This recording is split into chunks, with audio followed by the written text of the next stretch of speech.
good evening. Whether it's morning, afternoon, or I guess evening, wherever you're watching us, thanks for watching us. It's Reckless Speculation. It is Tom, B Chain, and myself, Robbie. Raj will join us late as usual. A little unusual circumstances this week. We are all coming to you guys with heavy hearts. There's never a good way to break both good news and bad news. Bad news is QB1 was in a bad car wreck this week. He is severely injured. The good news is, though, he has undergone surgery. We think he's going to be okay. Brandon was with him today. I'm going to visit him tomorrow. Tom obviously is from a distance, can't come and visit. But we are thinking of Randall QB1 all the time. And so wish him for a speedy recovery. It's going to be a trying 12, 16 weeks. But yeah, so if anyone wants to go, comment on our Facebook page or anything like that, please do so. He's checking it. He's watching tonight. And I will pass it to Brandon for the most recent update. I will be there tomorrow and can give another update. We are still investigating the details of the crash and those kind of things. And so hopefully we'll know more as things go on. But Brandon, I'll pass it to you. Yeah, so as of about, I guess, 4:30, 5 o'clock this afternoon, he was moved from the ICU to his personal room, so which opens up a lot for visitation. So if anybody that wants to go see him and knows where he's at Erlanger, then feel free. But yeah, I mean, all things considered, he's in pretty good spirits.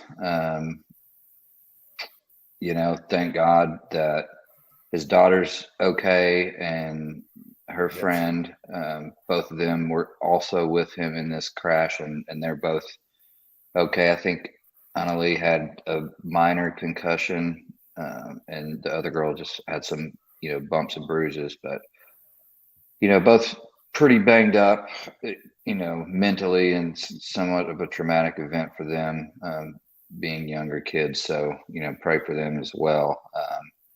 Just the whole family, but, there's outlier things that are happening. I'm not going to mention any specifics on here, but things are working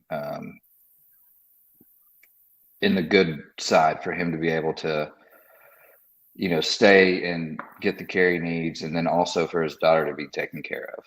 So that's first and foremost. So, but again, he's in good spirits. He's hoping to be out of there in a few days, and we're thinking about you, buddy. Yeah.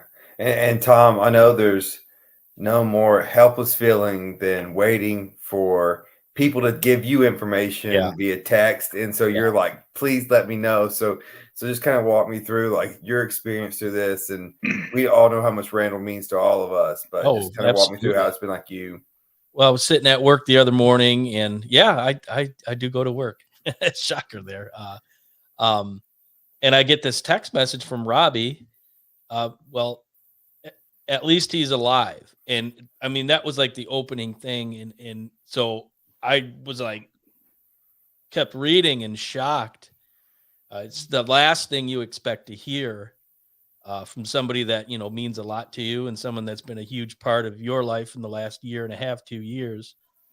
Obviously bringing me on as part of this show, which I'm very appreciative. And our good buddy Rich Jasper is really close with him, so I immediately relayed the message to him and our buddy JP. That way, everybody that has a connection with Randall here was aware of the situation. So, but yeah, there was moments where like, oh God, you want to know, and not being able to get in the car and go to the hospital or whatever. And because obviously I'm up here in Michigan and you guys are in Tennessee. So there was some moments like, okay, what's the latest? And then I think later in the day, I'm like, hey, any updates? And, you guys have been able to fill me in, which I'm really happy about. And, sounds like the road to recovery has begun, which, we're all thankful for. And, but I guess just one thing, you appreciate what you got and who you're around and the people in your life, because, this is an example of, it could be here 1 minute and gone the next. And thankfully that's not the case in this situation. And it just makes me want to get down there even faster than I had originally planned to, see him and be with you guys. So, but yeah, it's been nerve wracking, we'll say, the last couple days. Yeah. Another little side note, real quick. I meant to mention he was up and walking and moving around. That's awesome. He walked. They had him walking like 100 feet or something like that. So he was up and moving, and he was a little wore out and sore, but he's in the right direction. So that's a huge step for him. Literally and figuratively. Yeah, and people have been asking, what can we do, and is there anything we can do? We will keep updating people on this. We are taking it slow and waiting to figure out facts as they come to light, and we will update people on our Facebook, any social media about things that can happen. But we're out in the public about this, about what happened, but also we are just taking it slow as far as being reactive about this. Raj, I don't know if you heard our intro. Just kind of, did you hear it? I guess I want to repeat it if you did. Oh, you don't have to repeat it. I can pretty much presume. And yeah, I mean, based on my ID tonight, it's guy's a warrior, dude. I've said it before. Most of his life, if you wrote a book about it, people would think it's fiction. And he just bounces back and fights back and will come back from this with flying colors, because that's what he does and that's who he is. Oh, 100%. Well said. Well said. So, not an easy transition, but we have to make one. So, from one car crash train wreck to the other, Damn. we are going to go to the college football championship game, which I don't know. Shout out to the SEC Shorts if y'all saw that today, the TCU character, but check that out.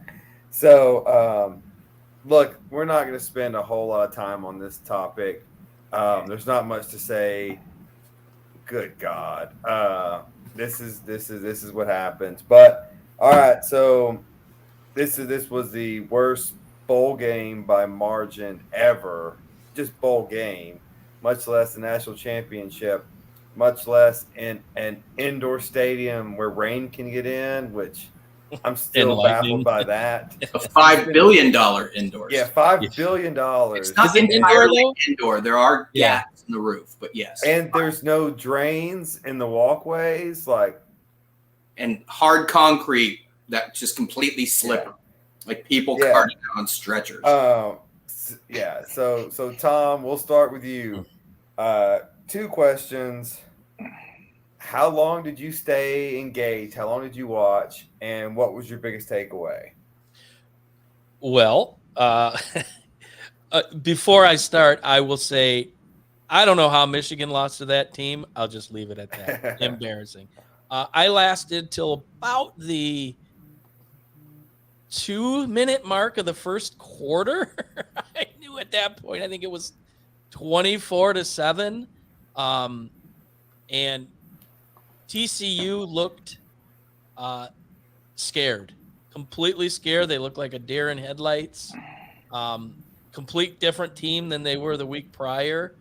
And I guess what I would take away from this game is, if you want to see execution performed at the highest level maybe ever seen in a college football game, look no further than what we saw Monday night. Now, obviously, Stetson Bennett, who's pretty close to applying for his AARP card, is playing with 18 to 20-year-olds. So heaven forbid he doesn't completely dominate and throw 6 touchdowns, but I digress. It was top to bottom, defense, offense. I mean, he was just flinging the ball, and if it wasn't McConkey, it was Bowers. It was a masterpiece, and to think that Ohio State was one alleged bad call Injury as as away well. from beating that team says a lot. So feel bad for the Horned Frogs.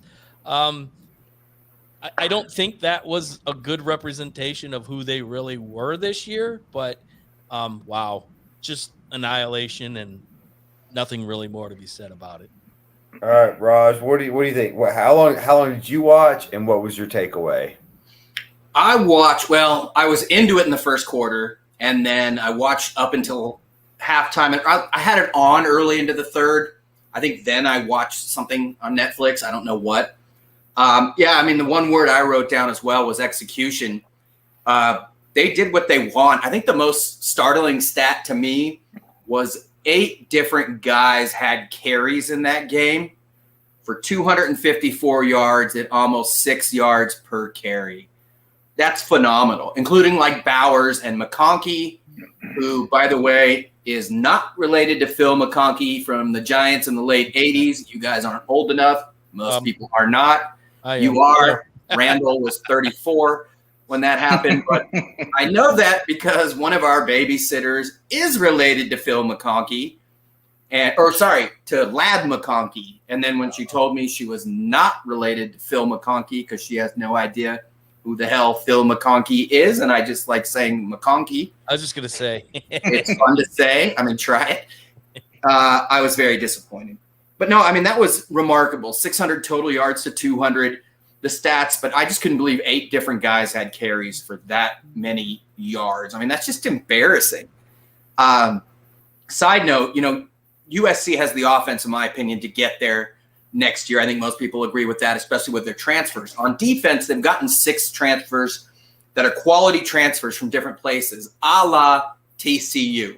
So my buddies were talking, like, would you just be happy getting to the playoffs? Like, what if you get to the national championship but get absolutely boat raced? Like, are you still happy that, hey, we got there, or would you rather just not be in the playoff if that's what happens? I'm torn on that because it would be fun up until the boat racing, and I'm still in the natty. But yeah, getting drubbed, I don't know. But that's a question for you guys, rhetorical or not, for everybody out there. All right, Shane. All right, how long did you watch? What was your takeaways? I watched the whole game. I'm a glutton for punishment. How much bourbon did you go through? Not much. I had no dog in the fight, literally. No pun intended. But no, I watched the whole game. I was just like, how bad can this get? Well, I had a little money invested on the over, so I was really hoping, that which Georgia covered by themselves. So I was excited about that. Unbelievable. Raise your hand if you bet on TCU. No. Like an idiot. I sat there. I was literally with my phone. I was like, this is stupid. This is stupid. This is stupid. But what if? Well, here's the thing. When it went up to like 13, I was like, oh, yeah. 13 and a half. Easy money. That's what it was at. But I thought it would be a closer game than that, especially because this is the TCU I thought of all year, is who showed up. Now, when they beat Michigan, they kind of pulled the curtain over a lot of people's eyes saying, okay, well, maybe this team is legit. Like, Michigan's a pretty damn good team this year. But I think that was just a lot of game plan preparation and then a lot of mistakes on Michigan's part, maybe overlooking TCU. So that was kind of fool me once on that, but then this shows up, and this is who we all thought TCU was when we didn't really think they should have been in the playoffs. But like 2 months they were ago. hanging by a thread in skinny games all year, and they just don't have the talent to match up. But doesn't it make it that much more remarkable that Georgia did this 1 week after having to pull out all the stops against Ohio State? Damn good, just to execute. No, it's great. 1 week of practice. Maybe they thought that was the TCU they expected. I don't know. But it really was just a total anomaly of a season and of a playoff, kind of, in the end. Well, and the only 2 programs in America that can match up athlete with Georgia are Alabama and Ohio State. And that's what you saw is in that semifinal. Granted, Michigan may be better coached than Ohio State, and that's a different debate.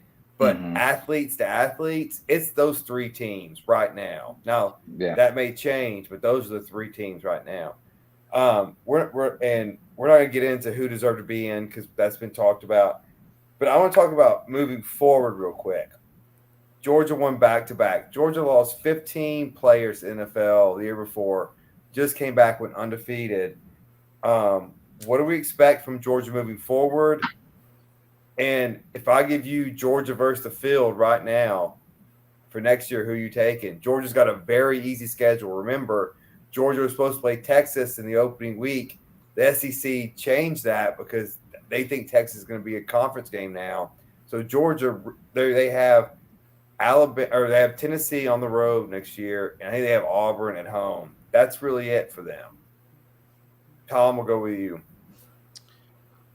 What are the expectations for Georgia next year? Yeah. And are you taking Georgia versus the field? Who are you taking? Well, I think the expectations are, they're going to be as good as they were this year, because you look at fairly young for the most part, specifically on offense and defense. They lose a couple pieces, but they just reload. The question mark is who's going to play quarterback for them. I think, with Bennett been there the last couple of years, but when you have an offensive line that blocks the way they do, and you have athletes at every position, like you were saying, it really doesn't matter who you put back there at quarterback as long as you don't make mistakes. And I think that really is how Bennett was able to be so good. You put him in another program. I hate to say the old adage, the program guy, but you wonder, did he fit that mold? Just don't go out and make mistakes. And he didn't, because he had the pieces of the puzzle. So the expectations are number one, without a doubt. They're going to, and I think the conversation pregame, which I forget who was talking. I forget who it was, ESPN pregame, College Game Day, saying that is Georgia now the taste of the town, we'll say, in the SEC. I don't think Saban. David Pollock. Yeah, Pollock. David Pollock, right beside Nick Saban. It was halftime. Georgia grad. So I'm not sure how Saban felt about that, but going back to expectations, I think the expectations are, can they do it again? I think the consensus will say probably yes. So would you take Georgia or the field next year? I'm actually going to take the field because you look at Ohio State. You look at Alabama. They're going to be ready to come in and both have new quarterbacks also. Right. And then you look at Michigan, Blake Corum coming back for his senior year because he's going to make more money in NIL. Don't let him fool you. But anyways, so those are going to be hot teams. So I'll take my chances. To three-peat in college football, to repeat is one thing. The three-peat, now you're talking hallowed grounds, and I don't think it can be done. All right, so moving to Raj, who will love this question because it's a pure Feinbaum question off the bat. Kirby Smart is still just 1 versus 4 against Nick Saban. Can the Bulldog are the Bulldogs the better program, or is Alabama still the standard? Alabama's still the standard. I mean, right now, yeah, 2 back-to-backs, annihilating people. But, when you look at star power, whatever that is, I mean, all you have to do is go back to 2019 LSU, and people are kind of like, oh, yeah, Georgia over here, whereas Alabama has done it for 15 years. So, sure, there may be, like, we can say that the torch has been passed or whatnot. But and I think it's more sensationalized with it being back to back. But you got a dude who's done it for 15 years. Sure, right now, we'll say Georgia is the better program, but I mean, I can't say that historically they're not even in the same world. All right, so quick question specifically for you. Where does USC fit in this picture next year? What are your expectations? The playoffs. I think the pack is going to be very, very strong. Washington. They are in the Pac-12 again next year. One more year. And then we're going to the Big 12 with Kevin Warren, the commissioner, who is a genius in many respects, at least in football. And now he's going to the damn Bears. So not happy about that. But no, with Utah and Cam Rising coming back, Michael Penix and Washington, a lot of guys coming back. Oregon and Bo Nix coming back, Caleb Williams, UCLA getting Dante Moore, who, if anybody saw the U.S. All-American Bowl, was the MVP and sensational. He flipped from Oregon. It's going to be really tough. I think USC is going to have enough pieces to get to the playoff. Can they hang with Georgia roster for roster? Hell no. But anything can happen. But the issue here is depth. And you need depth, especially when you're playing 15 games and 2 against really good teams, usually, back-to-back in the span of 7 days, 8 days, 9 days, whatever. Yeah, what was scary about Georgia was when they put in their second string and they were just as good. And it's like, good God, man. Like 8 guys getting carries. I mean, give me a break. They average 6 yards. Yeah. What? So Brandon, what do you expect from Georgia moving forward? And similar question would ask Raj. Where does Ohio State fit in next year? Obviously, they lost to Michigan, but then a really good showing against Georgia, who you saw how good they were. And so it's kind of this, I don't like to do the transitive property game, but it is kind of what it is, where who matches up against what. So what do you think? Georgia is definitely going to still be up there. I mean, they're probably going to be in the SEC championship game again, unless Tennessee somehow magically knocks them off. That's the only team I could see that could possibly be close if they were, somewhat of the caliber they were this year when they were healthy. They're definitely going to be up there. I'll still take the field over Georgia, to Tom's point. A three-peat, that's going to be almost impossible. But Bama's still a standard. They're the favored by Vegas, though. They're favored. They're the favorite to win it. That doesn't mean anything. All this preseason, until you get on the field and you match up people, you can. And that favorite starts beginning of the year, but it narrows quickly as game times hit. So, as a person that bet TCU, I think the spread does matter a little bit.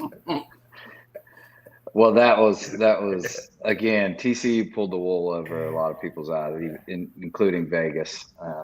But anyway, no, I think Ohio State's going to be fine. We've got depth as well, and I think next man up. My biggest takeaway from after we lost or whatever is that Ryan Day is actually going to hire an offensive coordinator and stop calling the plays, which I explained on, an episode or 2 ago of why I think that's very important is, trying to embody the mind of a head coach. And you have to worry about all aspects of the game instead of just focusing on one game plan. So I think that's going to be a big deal. So this is the most intriguing topic I think that we have today. And let's say it was flipped and Georgia TCU was a semifinal and not the final. and Georgia did that to TCU. So TCU has the benefit of beating Michigan to give the Big 12 some respect. If that's flipped and that's Georgia and TCU in the semifinal, I think those other conferences are over. They don't get in anymore because that was one horrible television and just a beatdown. And so I guess, Tom, would go to you, like, how costly, or is it costly that Michigan lost to that team? Does it discredit the Big Ten at all, or does Ohio?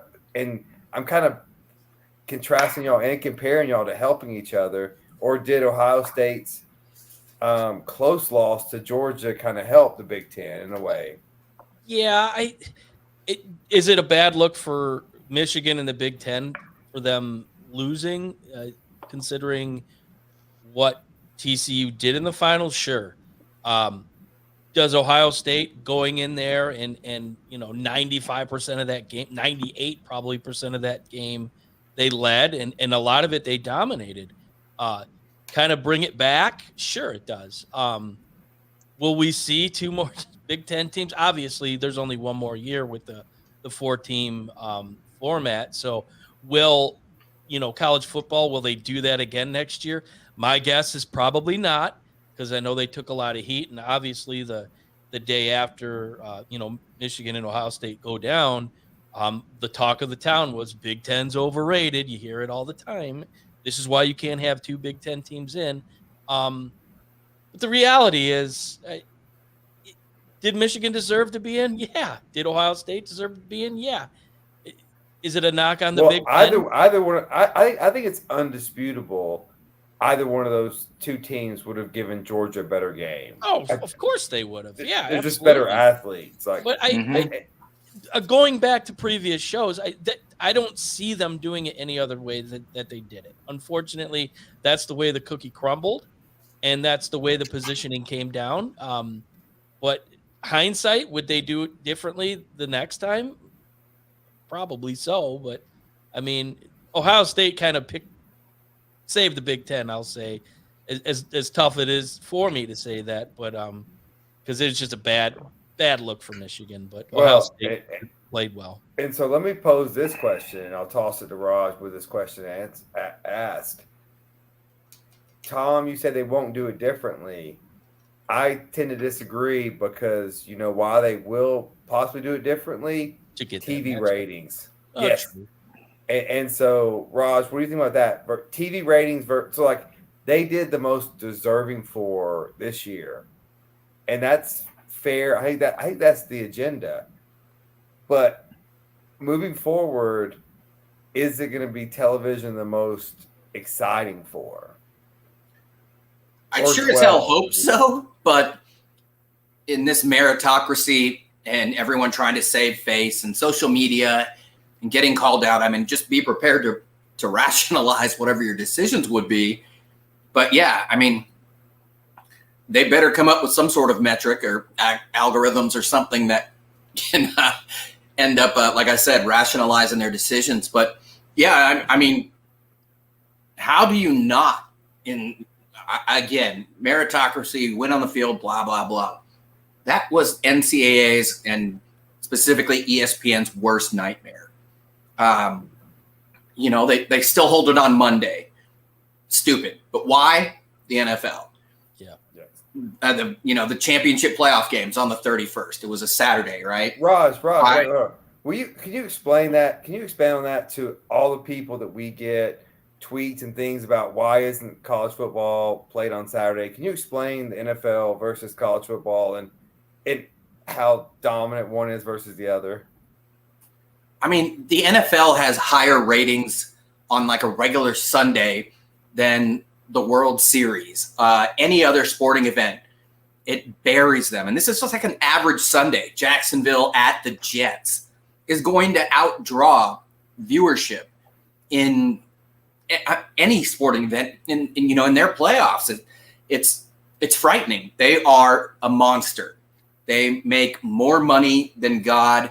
They are their own separate entity. They could establish themselves as their own country with a GDP higher than most.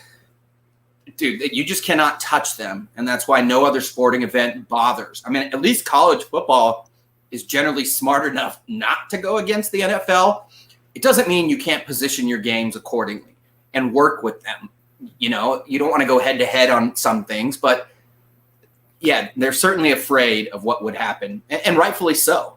But it, you know, like we've talked about, sure, Monday is a weird night to have things, but you know, there are plenty of other nights in the week, like we say with baseball, that you can go uncontested. And, you know, like even a Wednesday night championship, something like that. I'm not saying to run and hide per se, but just be smarter about it. But yeah, you don't want to go head to head with the NFL. It doesn't mean you can't work with them. Yeah. But yes, to answer your question, ratings and money is the name of the game. That's why we have bowls. That's why we have everything.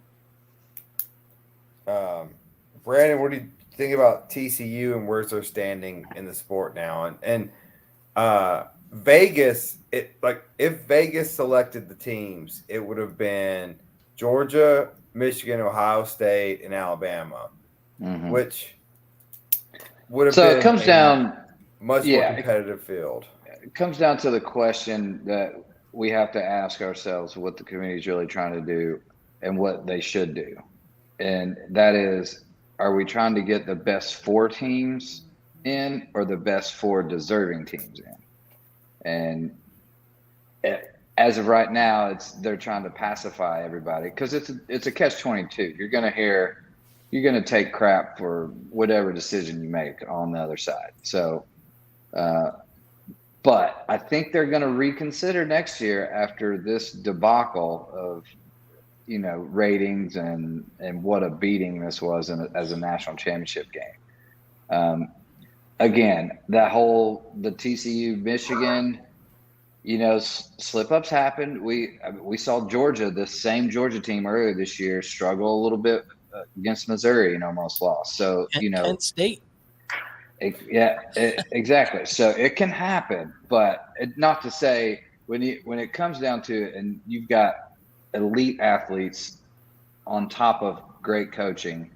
I mean, it's inevitable. And I think there were 2 problems. So the New Year's Eve games actually got better ratings than the semifinals in the last couple of years, and they trumped the semifinal. The last time the games on the New Year's Eve, so that was a great trajectory. And those matchups were better, more competitive than previous years. Yeah, both great games. And then what you got was a Georgia fan base and a TCU fan base, and then a blowout. And I think I heard something on ESPN radio today where Rick Neuheisel, after the first third down, was like, "It's over. TCU's rattled, and they're not coming back from this." Something of that nature, and it was just over. Georgia just dominated the line on both sides. I mean, Stetson Bennett's got 12 seconds back there all day to pick apart TCU's floundering secondary. So, all right, we're gonna stick with college, and we're gonna transition though to college basketball. A story that intrigues me greatly, and QB1 greatly as big UT fans. We have Michigan fans, USC fans, and we have our casual March Madness fan down here. But so there is a rocky marriage going on in Lexington, Kentucky right now. Cal's team got booed off the court. Kentucky's a top 4 program to start the year. They are now sitting at 10-6, 1-3 on the year in the SEC. They're heading to Knoxville on Saturday. They're retiring Chris Lofton's jersey in Knoxville. It's going to be a raucous crowd.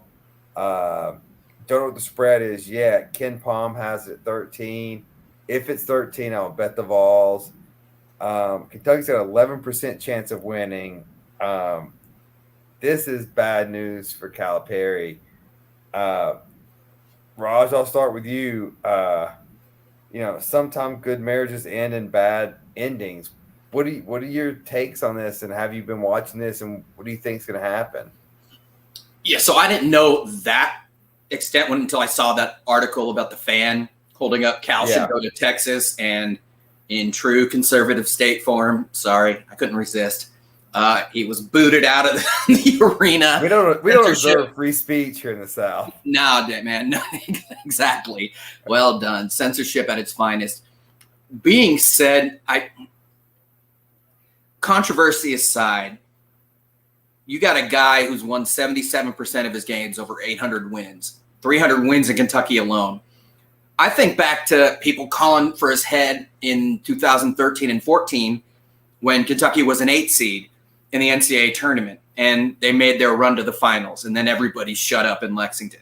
The next year, by the way, they went 38-1 with Towns and Booker and a loaded team. But that's what this guy does, man. And I wouldn't be shocked if they showed up next week, because they like the bright lights. It's no coincidence that they don't seem to play their best against crappy teams. And South Carolina is a crappy team. I mean, Tennessee just beat them by 40, 50, whatever it was at South Carolina. So I think this game's going to be closer than people expect. And I wouldn't be surprised if Kentucky gave them a great game, not only now, but of course, I fully expect them to be relevant at the end of the year. Shibwe is there, but I don't think the guard play has been what they had hoped.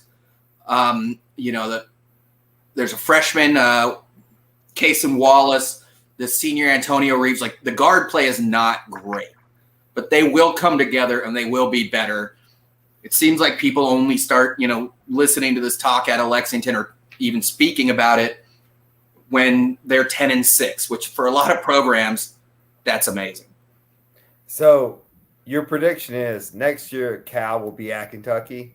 Yes, and they will be really good again, and I think they'll be good by the end of this year, and they'll make the number one recruiting class coming in, probably best since the Fab Five coming in next year. Exactly. So I think all of this is silly, even more exemplified by what you just said. Tom, what do you think? What do you think about Cal, Kentucky, this marriage? Is it going to end? They're going to fight through this bad time? Well, I mean, I like Raj says, Coach Cal is one of the best all time. Let's face it. And to think that Kentucky's going to run him out, I don't see that happening. I think it'd be a situation that he might maybe feel a little disrespected. And the news I heard today, as far as him and his desire to get some new facilities for his program, which are completely outdated. And we all know kids these days, one of the recruiting selling points now outside of NIL is, what are your facilities like? What are your practice facilities like in the arena and whatnot? I know Michigan did a huge revamp about 5 years ago, which, brought in some talent. But he apparently was able to rustle up a bunch of money in the private sector to use towards new facilities. The AD said, no, I'm not interested. So that's going to be interesting to see how that plays out. Because, I mean, obviously, we're seeing it here in Ann Arbor. There seems to be quite the disconnect between Ward Manuel and Jim Harbaugh. Is that the situation that's going to happen down in Lexington with a iconic coach? And maybe he's going to feel disrespected enough to walk away. So, when you have a recruiting class coming in to the magnitude on paper as such for next year, that's grounds to see how that plays out. And I look at Kentucky's struggles, and they remind me a lot of Michigan State and Tom Izzo. When it matters most, he gets his team going, and I think that's how Calipari is. He'll get his guys going. He knows they haven't won a tournament game since 2019. Yeah, I mean, and Izzo went on a run like that, but I mean, obviously they're going to be dangerous, but it could be all smoke and mirrors. We'll see, but concerning to see when there's not two big pieces of that Kentucky puzzle on the same page. So Brandon, going to you, and I'm going to ask you this: if you're John Calipari, you have essentially a lifetime contract in Kentucky. Fans are getting disgruntled. maybe there's a new opportunity in Austin, Texas. Do you move courses and take your recruits with you to Austin and see what you can do, or do you stay in Lexington and keep getting that paycheck and keep building Big Blue Nation? I think you stay, in my opinion. I mean, look at what he's built there. I could see if he's feeling a little disrespected, like Tom's point. Maybe that might be, an issue. But for what he's done for that program and, them kind of essentially giving him that lifetime contract, I think they can have some disagreements or whatever, but something I think they will at least try and work through, and I think they will succeed at that. I don't see him leaving there. I mean, his legacy is Kentucky, and I mean, it'd be weird to see him somewhere else personally. So, yeah, my prediction this weekend is either they come together, they beat Kentucky and pull an upset in Thompson Bowling, which we haven't lost in 25, 26 games, or it's a bloodbath the other way, and it's back to the drawing board for Kentucky again. But we will move on. We have what everyone is waiting for, the NFL wildcard weekend. We have the NFL's got us with 6 games this weekend, and super excited about this. I'm going to run through the first 2 briefly because unless y'all surprise me, we've got quarterback issues, and I don't think it's going to be that big of a deal. So Miami at Buffalo, 2 is out. We got the emotional Buffalo team. It's Buffalo minus 13.5. Tom, give me your winner pick and the Bills cover. Just that game. We're starting with that. Yeah, just that game. Okay. Yeah. Definitely Buffalo with Tua not playing, and is Teddy Two Gloves going to play? I don't think they've decided. So, yeah, that's going to be Mount Everest and then some for Miami. Obviously, with the DeMar Hamlin situation, him coming back home to Buffalo, that's just going to motivate them even more. I absolutely think Buffalo will cover on this one. It's 13.5. That's a huge number in the NFL. But when you're playing a third-string quarterback that's going to be running for his life, probably the entire game, those are pretty good odds. I like Buffalo to cover. All right. Brandon? Yeah, this is an easy one. No brainer. Don't try to outsmart yourself here. Buffalo and they cover. Raj? So many unpredictable things happen in the NFL playoffs. Miami has 2 running backs that are great. Last week, Mostert and got a good defense. Jeff Wilson had over 70 yards. So I'm going to take, because of unpredictability, Buffalo to win and Buffalo to cover. Is Mostert going to play? I don't know. I heard he's got a hand injury, but I don't think it'll matter. You know what? And this is a sad thing, because I would have liked to seen Tua and the Dolphins at full strength in this game and kind of seeing how they could play. Sure. It is a shame. I don't want to see Tua ever again on the football field, man. No. We're starting to really push it. There's that humanity part of it too. Yeah, that whole thing. So we got next game we have Baltimore at Cincinnati.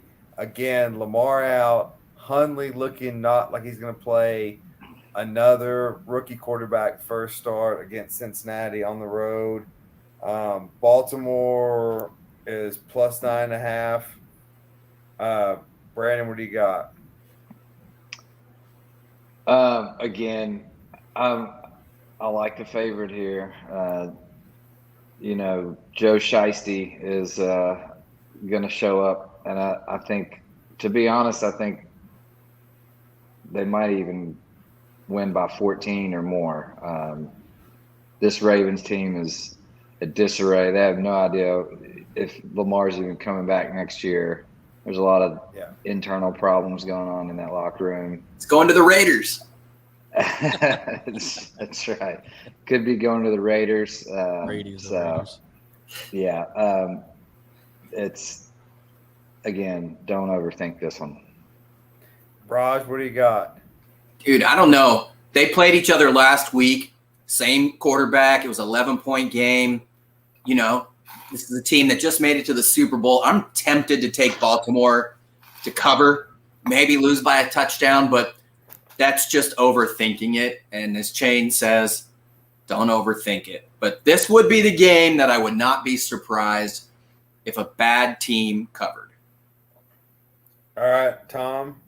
Yeah, I mean, there's definitely familiarity between these teams. Obviously, they played last week. This will be the third time they play each other. And Cincinnati's just, they figured it out. And I wouldn't bet against Burrow in a heartbeat in this game. He just, even when he looks like he's having a bad game, he's really not having a bad game, which just goes to show you the talent level that he is in this game. Again, another team that is bit by the injury bug, unfortunately.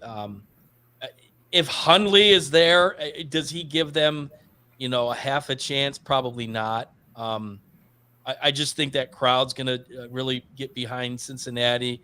And Cincinnati's defense, I don't think gets the credit, specifically their secondary and special teams, that they deserve. So I look for some special teams, big plays, maybe a defensive touchdown, which could push this over the 9.5. So I definitely go Cincinnati to cover. All right, so we're going to skip ahead, then go back because I've got to make a drink during y'all's talk. So we're going to San Francisco or Seattle at San Francisco. We have division rivals. We have a rookie QB from San Francisco versus Geno Smith, who's got some experience. Spread is San Francisco -10 at home. Who do you got and why? And we're going to go Raj, Tom, and Brandon. I'm actually going to take Seattle here to cover. I think it is Brock Purdy.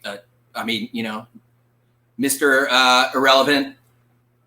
The time that they did play at Seattle, it was a one-possession game, and the one at home was 27-7, which was kind of recent, but I just think this is that game where San Francisco thinks that, first of all, they probably shouldn't be in this game, and 13-4, and division rival. They have every reason in the world to be complacent.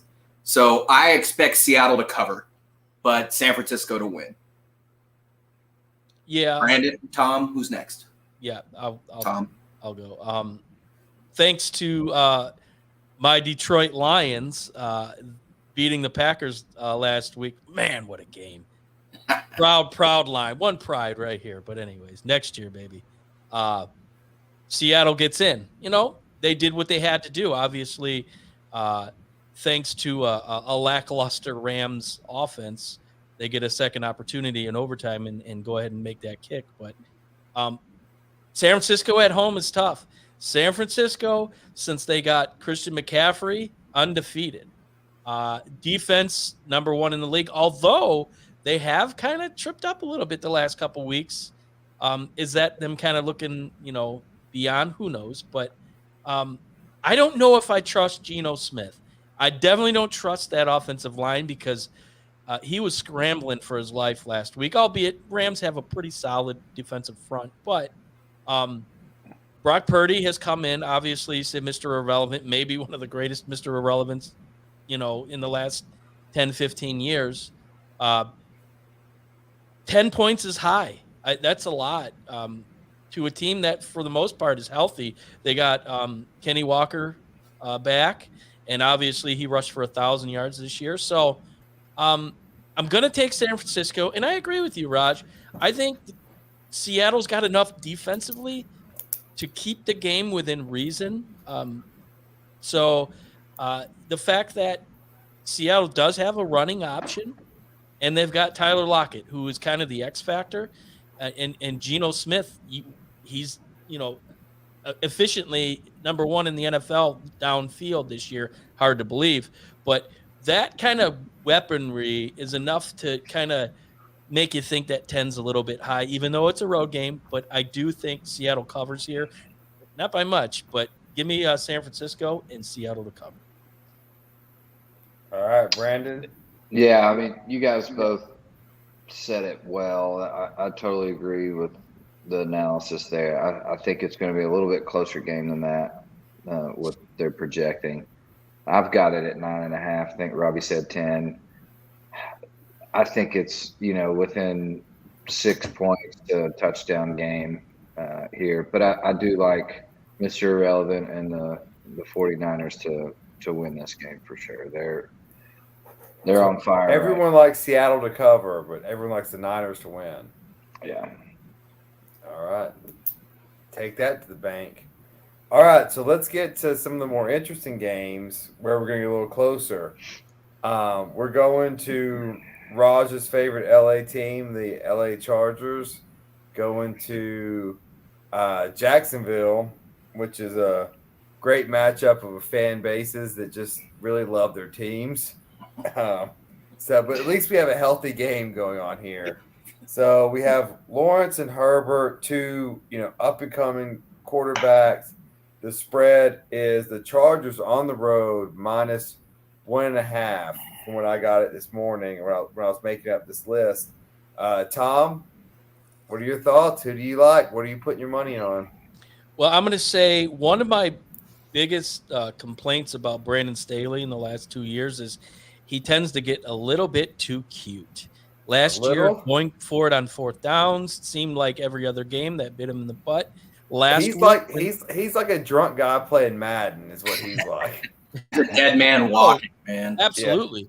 Last week, you go into Denver to play a quarterback that has more bathrooms than he does touchdown passes, and nothing to gain, nothing to lose. You play Mike Williams. Now there's a question mark. Yeah. I absolutely, if there was a team outside of the Detroit Lions that I would be scared to death of, obviously the Lions are in the playoffs, it would be the Jacksonville Jaguars at home. And let's face it, Lawrence didn't really have the greatest game last week. He missed some throws really bad. I don't think he does that again. I think he corrects that. And Jacksonville has a really good defense. They're at home, and they're rolling. And Doug Peterson is experienced in the playoffs. Obviously, he's got a Super Bowl under his belt with Philly. This game's got Jacksonville written all over it. I am all Duval. Give me the Jags to cover and win this game. All right. Okay. All right, Brandon, what do you got? You took the words right out of my mouth. I'm all over Jacksonville. They're rolling right now. Trevor Lawrence has never looked better. Just a complete package. Defense is playing well. Like you said, experienced Doug Peterson on that side. Chargers have been, they're lucky to even be in this position, in my opinion, the way they've played this year. It's just, this is a no-brainer. And, Jacksonville rolls here, I think, by 10 or more. Oh, so you're going money line. Ooh. Yeah. Okay, Raj, what do you think? I agree, man. I think I can see them just wiping them out. The Chargers are dead man walking, man. And Staley's not a head coach in the NFL. Playing those guys, Bosa left early. They rationalized that it was part of the plan. Kenneth Murray left early for a stinger. And Mike Williams, obviously, Tom talked about it. It's his back. They're calling him questionable. He's not going to play, dude. That dude is made of glass. Mm-hmm. Gerald Everett, the tight end, called it demoralizing. Flat out said it in the media. That's not how you want to go into a playoff game, which even though you have a better record, you're on the road. And mind you faced this team at home, although in week 3, and got absolutely boat raced 38-10. Jacksonville is rolling. The fans are going to show up for once. They need something. They finally have something to cheer about. They don't have fans. Well, somebody's going to show up, and nobody ever shows up to see the Chargers. So the odds are that I can vouch for that. Chad Kahn might actually stay awake too. Maybe we should show up to Jacksonville. Hey, it's We can get a ticket for like $4 for a playoff game. But That's what I'm saying. dude, Oh, Southwest man. flies down there for like $59. never flying Southwest again. I picked the Chargers in my pool. Y'all are making me regret my pick. I'm gonna have to change it now. Yeah, You dude. do not need to take the Chargers. What are you thinking? I think they're dead man. You know what? walking. I just need money from Hicks. I just need to give him give me some money now. Can you change that? Go with coaches I in think the so. end, and Peterson versus Staley is like Do not. Yeah.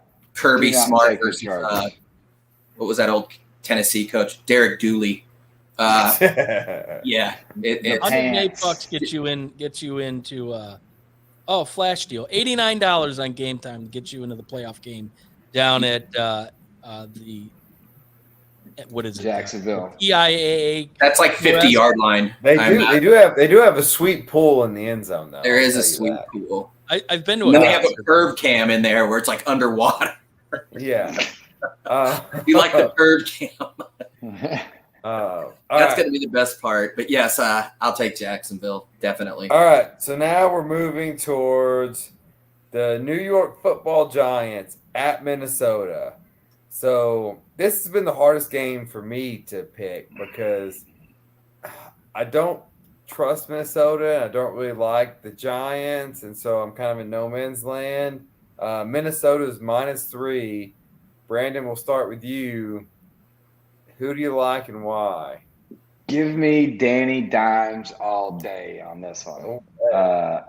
Kirk Cousins, he can dance with chains on all he wants. He's not pulling this out. I mean, Kirk, you've had him on your fantasy team. You know how he is.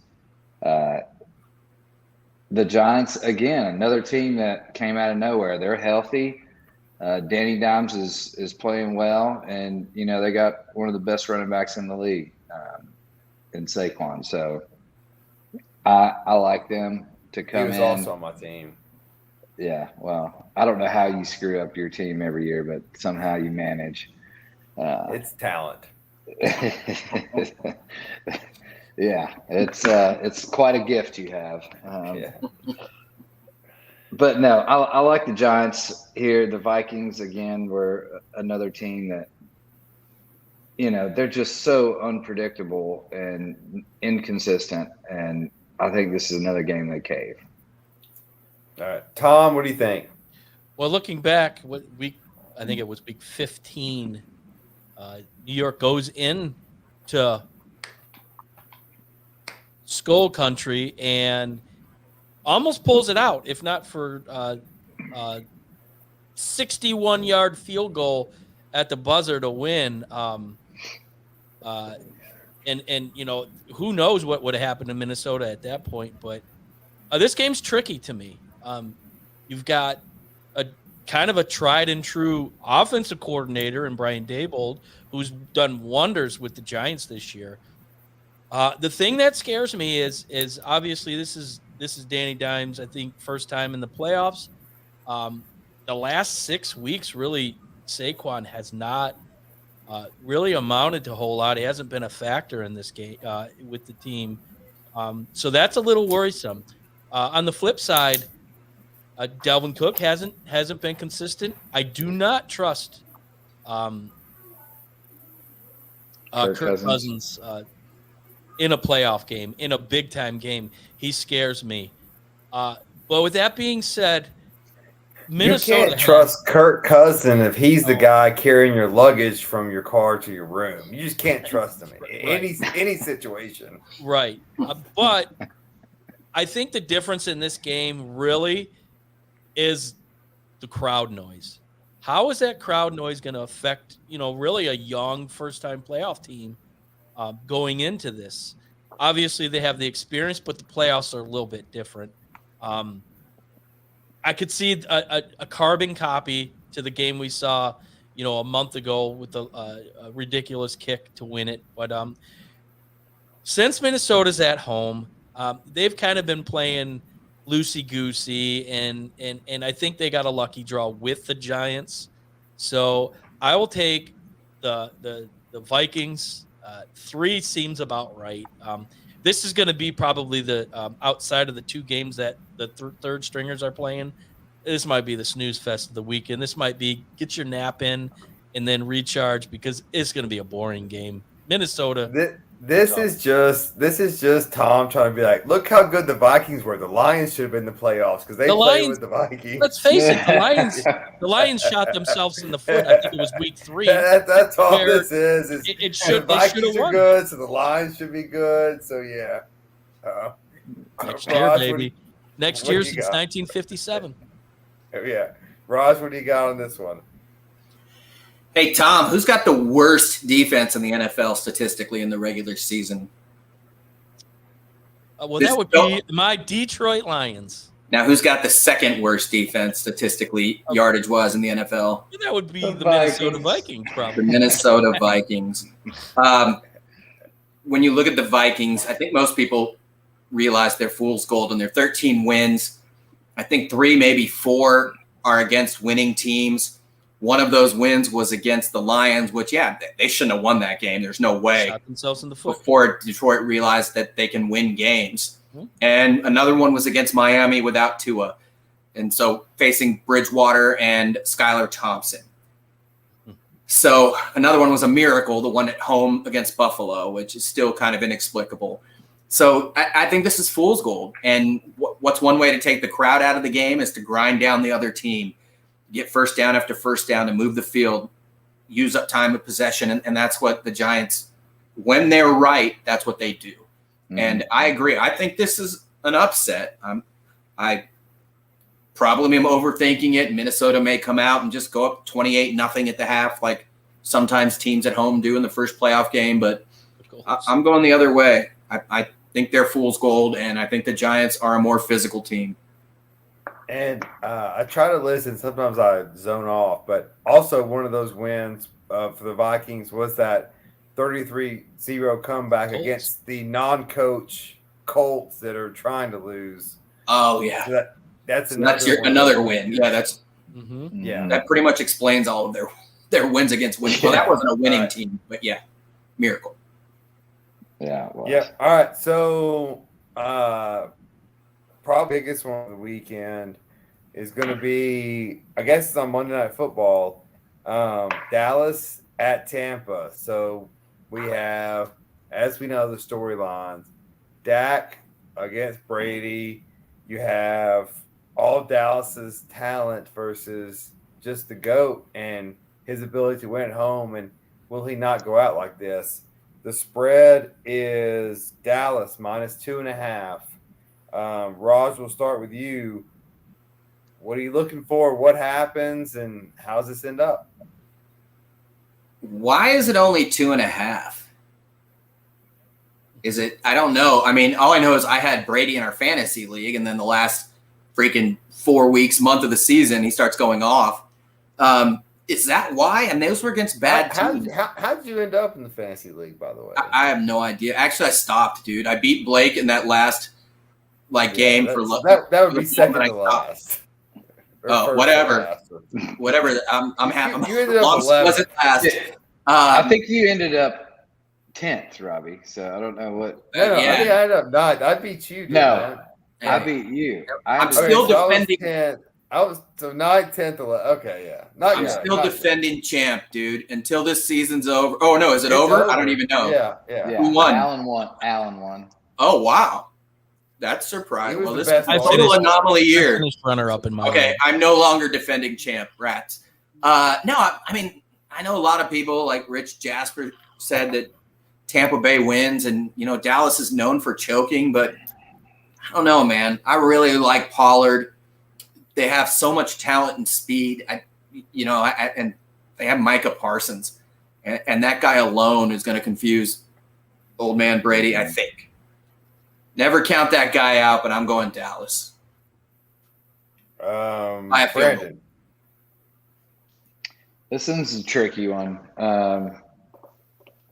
It's just so hard to bet against Tom Brady, though. I mean, this is what he's built for, this postseason. He's been doing it for 17 years or whatever he's in the league for now. He's unbelievable in the postseason. He makes everyone around him better. Yeah, he's lost a step, but still, I would take a, 85, 90% Tom Brady over 100% Dak in this situation. Now, the surrounding talent in Dallas gives me a little bit of worry. Like you said, their defense is pretty legit if they step up. But I look for Dak to be the blame here, and he's the one that throws the picks and makes the mistakes that cost the game for Dallas. So I like Tampa Bay to win this one and obviously cover. All right, Tom, what do you like?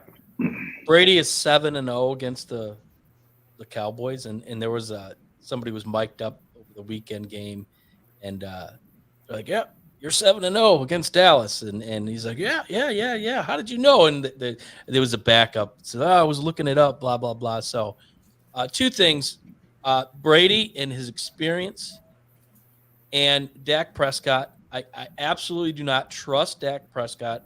The last 2 weeks of the season were probably as bad as he's been, maybe in his career. You take, for example, last week's game. There was so much on the line for Dallas.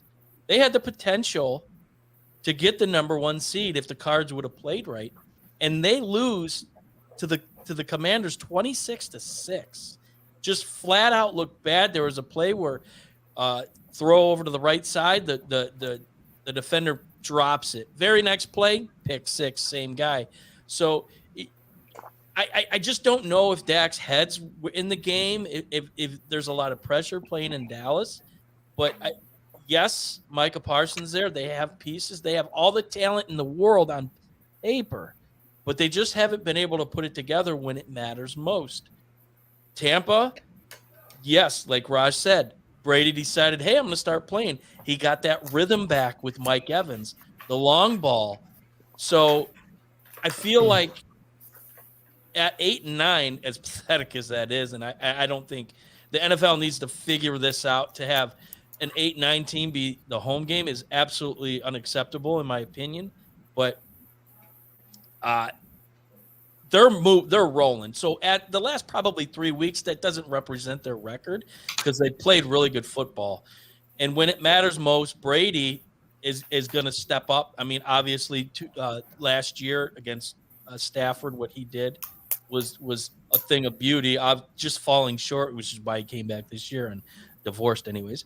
But I like Tampa being at home. I like the connection that he's kind of reignited with Mike Evans, and their run game, coincidentally enough, has seemed to really start to pep up. So those things in hand really has shown why Tampa is probably going to win this game. The thing that scares me with Tampa, their offensive line, which has kind of been their Achilles heel all year, will that hold up? So I look to see a lot of fast routes. Use the tight end a lot. He's going to have to go back to his bread and butter plays. But give me Brady here. I don't trust Dallas. Mike McCarthy's going to be packing his bags. I'd be surprised if Jerry Jones lets him on Air Force Jones to go back to Dallas, because Sean Payton's coming to town next year. Nice. Very well said. Very well said. All right, boys, we're winding down. We got your Bet Your Nuts segment. This is where we put the money on the table and see who's got the best bet for the week. Start with you, Brandon. What do you got? Real quick before I get to that, I got a question for you guys. All right, so who honestly here believes in Dak as like a future or complete, quarterback in this league? Could you not plug in someone like a Ryan Tannehill with all this talent around and get the same results? A Derek Carr and get the same results? Knew you were going to say that. Well, they're very comparable guys, in my opinion. I mean, what do you think? No. I mean, you throw those guys in there, I agree. But if you throw in someone like Cooper Rush, the guy from Right. the Texans, Miles Davis or Davis Mills, yeah, whatever his name is. Miles You Davis. throw him in there. Miles Davis, or if you throw in the Matt Ryan in this stage of his age at Indy. No, but if you throw in a Tannehill or Derek Carr now in Dallas, I think there would be a very similar result. I mean, look, you can read look, Dak got his start by being able to run out of the pocket. That's all got to get curved back, and you're seeing this with Kyler Murray now. Like you got to stop that, and you have to be able to read defenses. And Tannehill can do that. Carr can do that. Carr. Don't forget, Carr got the Raiders into the playoffs last year. They made an idiotic decision to fire their coach and bring in McDaniels, and now it's a clown show. And now they've got a new quarterback. That's just an organizational failure. But McDaniels is a great offensive coordinator, but he's never going to be a head coach. Like, just, a moron. Strike two, like, please, no one ever give him a strike three opportunity. But no, sorry. So bet your nuts. I said it before. I'm all over Jacksonville. This is a line. I mean, you're getting 2.5 points here. I would absolutely hammer that line. I mean, you might as well just take the money line if you feel a little safer. Take the points, but at this point, you should bet Allen's money on that. I might bet that much on it because that's how confident I am. The Chargers are in disarray, dude. They're like, they've got a lot of issues, and Jacksonville's rolling, and they're going to steamroll the Chargers. Raj, what do you got? I knew someone was going to say that. So if I think the Giants are going to grind down that game, then I'm going to take the under in that game in Minnesota and New York. I will take the under. It's 48, and I just hope I'm right there, and I think it'll be more of a grinded out game. Nice. Tom? I'm going a little off the beaten path here.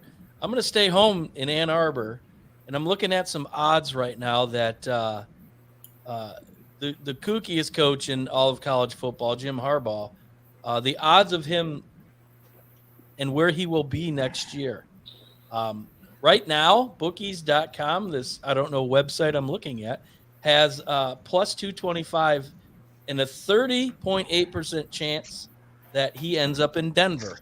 Well, I'm going to tell you right now, that makes no sense to me. A team that's at least 5 years away from doing anything of significance. He's going to want to go to a team to win and win now. And it's not going to happen in the NFL. Blake Corum doesn't come back to Michigan if he doesn't know or at least have an inclination that Jim Harbaugh is going to come back. Why would you back-to-back Big Ten championships? You've got Ohio State at the Big House coming up this season. You have a returning class that is – they're going to be number 2 next year. They're going to be preseason predicted to make the CFP. Why would you leave that? It makes absolutely no sense. There's a lot of no talk out of Ann Arbor, which means to me that there's a lot of action being done behind the scenes. I see Ward Manuel saying, okay, I know we just restructured your contract. What do you want? What's it going to take? Here's Saban money. Michigan is 26.7% chance that he's going to stay. Jim Harbaugh is going to be the coach of the Michigan Wolverines for the 2023 season. Book it. Side note. All right. Do you know that I'll give Saban you has little side note. You know, Saban has a clause in his contract that anytime a head coach gets paid more than he does, he gets to restructure and up his contract to be the highest paid coach. I believe it. Little sidebar there. Well, we'll say Saban-ish money. Yeah. Hey, that's Jimmy Sexton's magic. If you ever want to go look at something that's fantastic, look at Jimmy Sexton's lifetime achievement and what he's able to do. And he's like the mega agent out of Memphis, reps all these coaches and just runs circles around these ADs over and over and over again. So if I was going to take an extreme parlay, playing off of Tom's bet, I would bet Bezos buys the Washington team and then Harbaugh coaches for the Washington team. Parlay that little circle for big money. They're not even on the list. But well, yeah, I got big money on this. So anyway, my bet your nuts thing is it's pretty simple. Look, Kentucky's coming in as a wounded duck to Thompson Bowling. Tennessee's won 25 in a row. We're better than them. Chris Love's getting his jersey retired. It's going to be a 25-point game. Kentucky's getting the brakes beat out of them. So I'm going to assume Vegas is going to be Ken Palm around 13. So I'll take Tennessee minus 13, 14, 15, whatever you want to give it to me. I'll take Tennessee. All right. And so that brings us to our final thoughts. Tom, we'll start with you. Well, obviously, the consensus of all of us are, wishing Randall a speedy recovery and let him know that we love him and we can't wait to have him back. And hopefully he's still listening. We didn't bore him to death. But this is probably one of the most exciting times of the year. The Super Wild Card Weekend here at the playoffs, which unpredictable. Obviously, we all are recklessly speculating on a lot of things that probably won't happen. Let's face it. But anyways, just exciting time before the bit of a lull before baseball season starts. But cool time. The next 3-4 weeks are always exciting to be an NFL fan, and you see why they are the king of the castle. So speedy recovery, QB1, and everybody have a fun weekend this weekend with the playoffs, and looking forward to next week's show where we can be recklessly speculating wrong again. Brandon, you're up next. Yeah, ditto pretty much what Tom said. We're all thinking of Randall, praying for him and his family. So get well soon, buddy. NFL football, it's a great time of year. This is when you really start to see some good games. Again, looking forward to really this Jacksonville game because this team's rolling right now. So I'm really amped up to watch this game. But yeah, just everybody have a good week and let's have a good weekend watching this football. All right, Raj, off to you. Yeah. Again, echo the same. Randall's a tank. He's a fighter. He's going to be fine. He just goes through a lot of shit in life. But if what doesn't kill you makes you stronger, then that dude is the strongest dude on earth. But another thing is going to college basketball. USC basketball has a 5-star freshman center, Vince Uwachukwu rather, and he had cardiac arrest in July. This eerily reminiscent of DeMar Hamlin and what happens every day. I just read that Lisa Marie Presley, who was on the Golden Globes earlier this week, had cardiac arrest and just passed away, which is a morbid turn and very sad. But back to my point, Vince Uwachukwu played tonight. He was basically, they talked about maybe he would come back this weekend, but he was made eligible tonight and he stepped on the court to a standing ovation. Yes, it's USC basketball, so there weren't like more than 300 people there, but it's just great to see the fight in this kid. Just an amazing talent, but a raw kid who had a very tough upbringing and obviously is a fighter and thought he would not about not playing basketball again. They thought he wouldn't live anymore. So it's just great to see that. Last thought, and I had to write this down, moving to something lighter. My 8-year-old, the only kid that I know of, I tend to treat like a buddy of mine. And he, of course, likes to walk around naked when he's getting in the shower. And he took and flung his underwear at my wife and I. Were sitting on the bed. And I said, "Ew, like your nuts were on that." And he said, "Yeah, I just sprinkled you with nut dust." And he's 8, and he coined the phrase "nut dust." And I was ridiculously proud and had to walk out. My wife Stephanie was mortified, as she says. He is 8, so I'm pretty proud of that. But I may get sent to Child Protective Services or something for encouraging such behavior. But yeah, and then he started making thrusts like pew pew noises, like I don't know, like a Star Wars gun or something. You used that one. So I was proud of that. My wife's So, going to hear that one from me later. Very too. nice. I have not trademarked it yet, but everybody feel free to use the phrase nut dust at will. And I did later say, hey, I wouldn't knock that. That's how you were born. But which I got reprimanded for. But yeah. I hope it wasn't dust, but anyways. I wish everyone a weekend full of nut dust. Hey, words of wisdom by Raj. Yeah. Thank you. God. Damn it, you stole my closing statement. Stole my thunder.